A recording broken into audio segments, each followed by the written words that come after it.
After an illustrious 36-year career at the Voice of America, sports broadcaster and journalist Sonny Young bid farewell at the end of March of this year, leaving behind a legacy of insightful commentary and a dedication to his craft.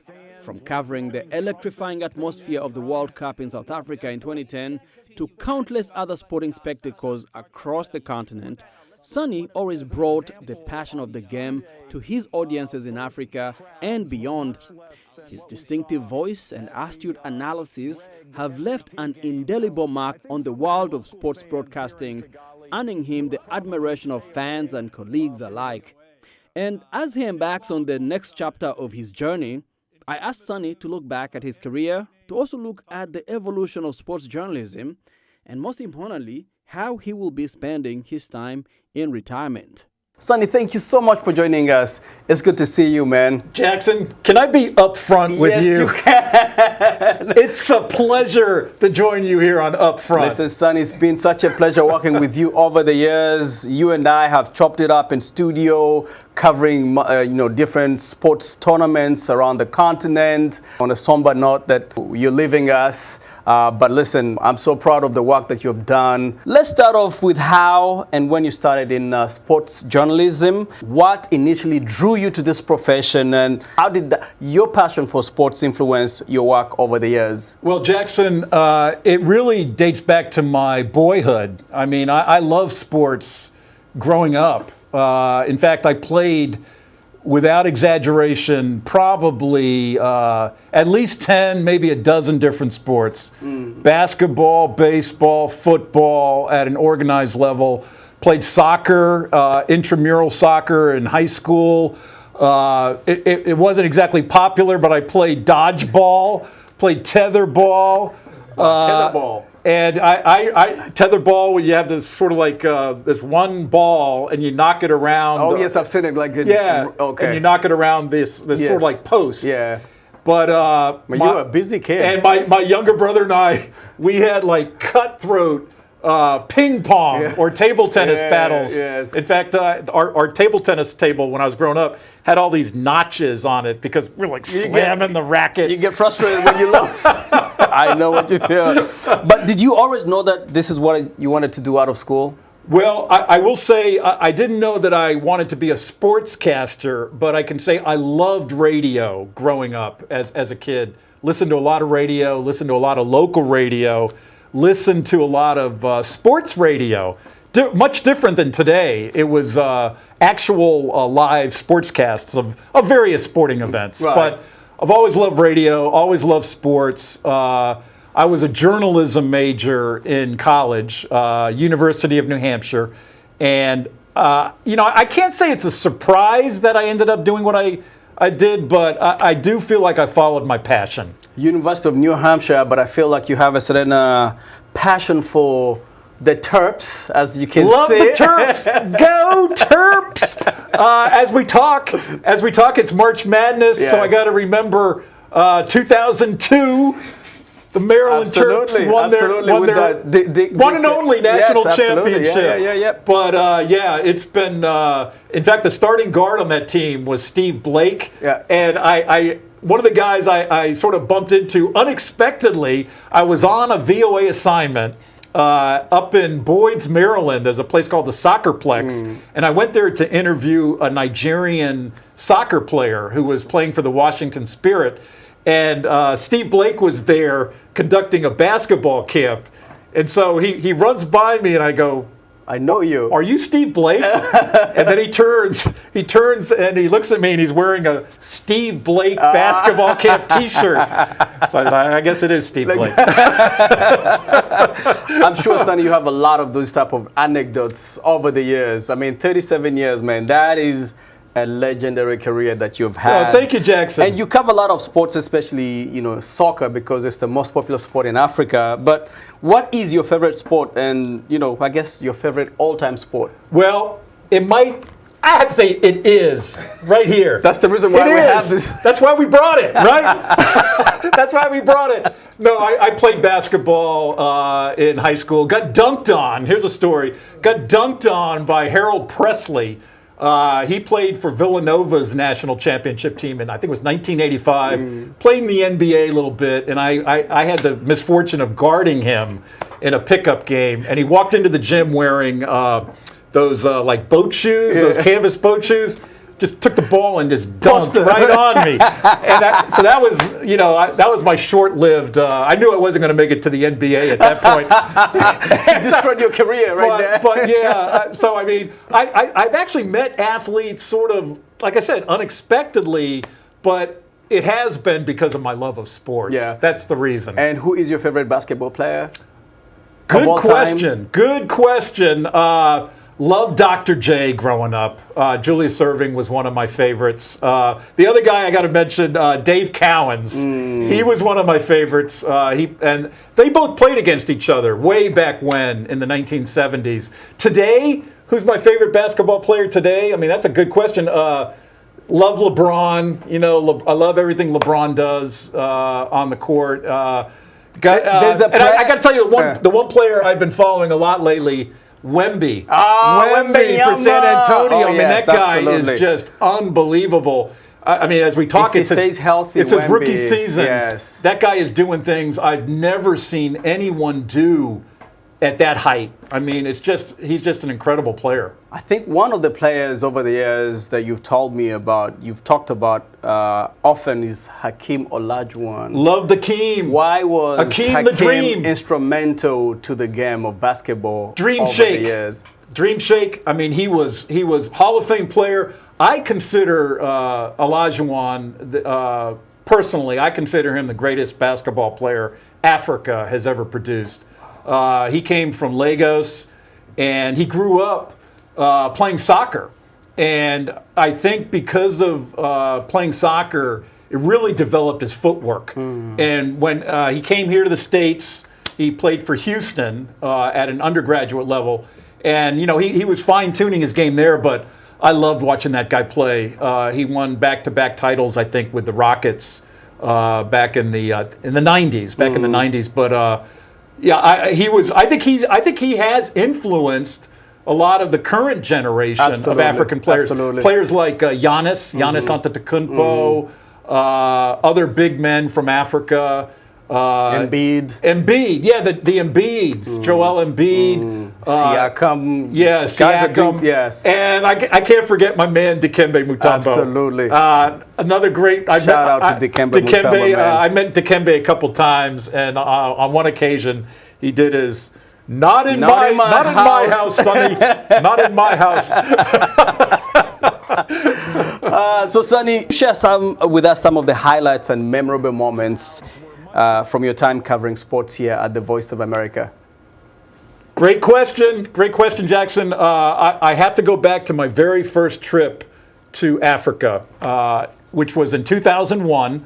VOA sent me to Ghana, and I covered a World Cup qualifying match between Ghana and Nigeria. So this was really my first personal exposure to a African World Cup qualifying match. No exaggeration, Jackson. The across Sports Stadium, there were people. It looked like they were hanging off the rafters of the stadium. It was sold out. Just the crowd was just tremendous. That's how popular soccer is. I mean, it was amazing how loud they were. And it ended in a draw. It was a 1-1 draw between Ghana and Nigeria, but. Fantastic atmosphere. That's also a historic rivalry in that region, so I can imagine. I think early on, I felt that Black Stars spirit and the Super Eagles. I mean, both teams have such a following in Africa. Absolutely. Even our friend John Tanza. Yes, he's got a Black Stars jersey. Yes, I do have his Black Stars jersey. I was in Ghana 2 years ago to cover the World Cup from Accra. I know the World Cup was happening in Qatar, but I went to Accra just to cover the vibe and the energy in the city. And there are people who spoke about you, Sonny. I wanted to get you a jersey, but the jerseys over there, they were a little smaller. If you don't know, Sonny is a little over 6'5", so it's really tough to dress him up. But you're my size. No, Sonny, there's no way.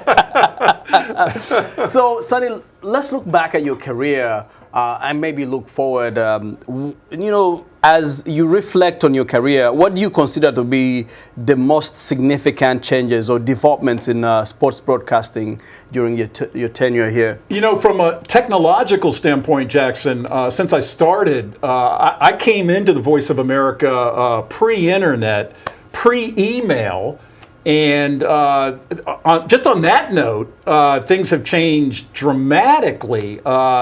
Reporters for the Voice of America used to go out with these recorders called, I think they were Sony 5000s, and you recorded your stories on a cassette tape, and then you have to cut it, yeah, splice it. And then you basically, the way it worked, it was almost like a phone depot. You fed your story into they called it the bubble here at VOA, but it was almost like an operator. You would call the person, and then you would you'd take your couplers and you'd hook it up to the recorder, and you would send your report, your voice, to like an operator. Wow. And then, again, as I said, there was an email. So what they would do is, and we work with some people that did it. Gwen Uden. Yeah. We would transcribe. You would transcribe what the person or reporter was saying. Wow, in real time. In real time. So it's a lot faster now. I guess that's the biggest thing. It's much more immediate in terms of sports coverage. Right. But I mean, even like from a broadcast standpoint, you and I have both done podcasts. The podcasts have exploded. Absolutely, sports podcasts over the past 10 now. years. Yes, absolutely. And even if you look at it from a TV standpoint, I mean, you have cable stations now that are devoted 24/7 to maybe one sport. Yes. You have college basketball stations, mixed martial arts. It's much more specific now in terms of coverage. It's fascinating to hear about the evolution of sports broadcasting over the years. As you prepare to retire, what advice would you give to us aspiring sports broadcasters who are looking to follow in your footsteps? I would say big footsteps. I would say, Jackson, if you can find a sport or a topic, I'll even say a topic that you really love. I know you love music and you love culture, African culture, and you kind of are able to bring those into. There's a convergence of all of those. Yes, there is a absolutely. convergence, Yes. and with sports, I would say. I mean, we both know athletes that have left the playing field or left the basketball court, but they've kept up by. Maybe becoming an analyst, or they've become they stay involved with the game. I guess that's the way to put it. But I would say even if maybe broadcasting doesn't work out for you, there are other opportunities. Absolutely, there's so many avenues in coaching. Sports broadcast. There's coaching. Yeah. There's public relations. Be an analyst, just write. Yeah, and I've met interns that have ended up doing. Something maybe not involving a microphone, but they're still involved in sports. Is there a memorable sports story that you covered over the years that really sticks with you?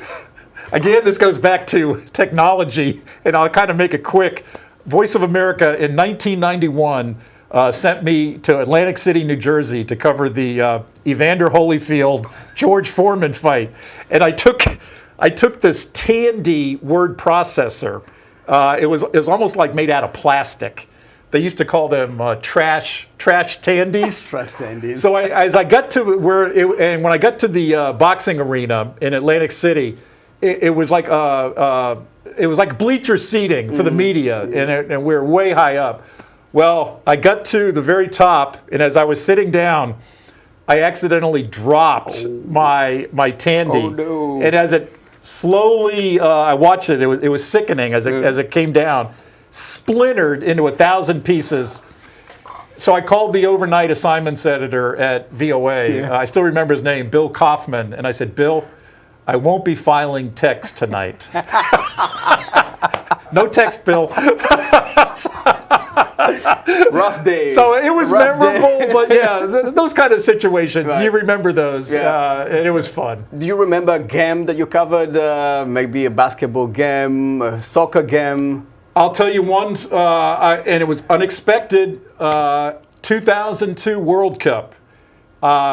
It's my one and only trip I made to Seoul, South Korea. And I covered the opening match between Senegal and France in Seoul, South Korea. Wow. And it gets better. They issued my ticket wrong. They had media tickets. I got the area where the photographers were, which was right on the 50-yard. It was like a dead center of where the match was. And it was the best seat I've ever had for a match like that. That's a great seat. Yeah. You covered the World Cup in 2010 in South Africa. That was 2010. First World Cup ever in Africa. First World Cup in Africa. How was that like for you? It was great. One of my main memories was those vuvuzelas. Oh yeah, they were loud. Which became, they were everywhere. Yes. And it almost sounded like a giant swarm of bees buzzing. They were so loud. And one of my memories of that trip was I had sort of a designated taxi driver, and I remember his name was Emil. And he took me all over Johannesburg and the surrounding areas, and he was always taking his vuvuzela and blowing it out the window. It must have been really tough for sports journalists covering that event just because of the noise made by the vuvuzela. Trying to capture sound. Yeah, it was. That's a great point. Yeah. I mean, I can't imagine what it was like to broadcast from the stadium when there were all those vuvuzelas being blown. Absolutely, absolutely. Loud. And another, I guess, memorable coverage that I remember, this one we did together, except that you were out of the country. I was here, was in Kigali, Rwanda, my home city. You covered the Basketball Africa League, which is kind of an offshoot of the NBA in Africa, a league that is on its ascendancy. Ascendancy, in its fourth season. You just covered this year as you're exiting. It is still growing. You did your podcast a couple of weeks ago, your final podcast. How was that experience for you, and where do you see the league going? From a time perspective, Jackson, I almost feel like I'm leaving at the right time because we've got March Madness going on with all the college games, and that trip I made to Kigali in 2022, I got to give a shout out to Eddie Rawema because I traveled with Eddie. Our colleague in the Central Africa and Service. Eddie was basically my guide, and so he took me around Kigali and he introduced me to athletes and officials. But I loved it there. They'll be hosting the finals again this year in 2024. Right. Beautiful arena, and I think Rwanda has earned it. They've earned it. I think they've held it 4 years in a row now. Do you think basketball has a future on the continent? Oh no, without a doubt. Without a doubt, I think it does. It is growing, and we are seeing more and more young African players. Maybe not making it to the top tier, but some have. I mean, you have players like you mentioned, Siakam. Siakam was discovered at a Basketball Without Borders camp in Africa. Absolutely. And he has since, he's playing for the Pacers now. Correct. And he's having a great career. Great career. Joel Embiid, another son of Africa. Right. He came from Basketball Without Borders. I think he did, and then he went to Kansas. Right.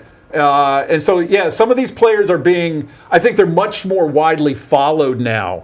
And I personally, I think they have other career paths now, whereas some maybe thought only soccer is the way out. Right. Or the way to get to a professional league. Right. And, the sports ecosystem has expanded. Yes, really, it has. There's so many ways that you, as a young person, you don't necessarily have to end up playing basketball, but you can do other things like we talked about in But one quick point, Jackson. I do think, personally, working with you and other colleagues on those podcasts, those Basketball Africa League podcasts, and others here at VOA, AFCON, the Africa Cup of Nations, we did World Cup podcasts. I think they're some of the best sports programming we've done. Absolutely. Without a doubt. I agree with you. Sonny, as you transition into retirement, what are you most looking forward to, and how do you plan to stay connected to the world of sports in your post-journalism career? Well, I was telling you right before we came out here that I do hope to go to a game or two with you, Action Jackson. I can't wait. And other friends here. Shout out for my friend Terry Daniels. He's watching this right now. Yes. Terry and I have been to games outside of VOA, college games, pro games. So I do intend to go as a fan, not to report on them. But I also like you, I share a love of music, and I don't play anything, but I love going to concerts. Right. So I do plan to go to a few concerts. A lot of concerts. Yeah, a lot of concerts, and I guess travel. Yes. Nothing crazy, but my wife and I have some trips planned. Sonny, it's been a pleasure hosting you on your final show. I know this is the upfront show, but I want you to look at the camera and sign off. And this is the sunny side of sports. Go ahead, Sonny. And that's the sunny side of sports. Yeah. Thank you, Jackson. Sonny.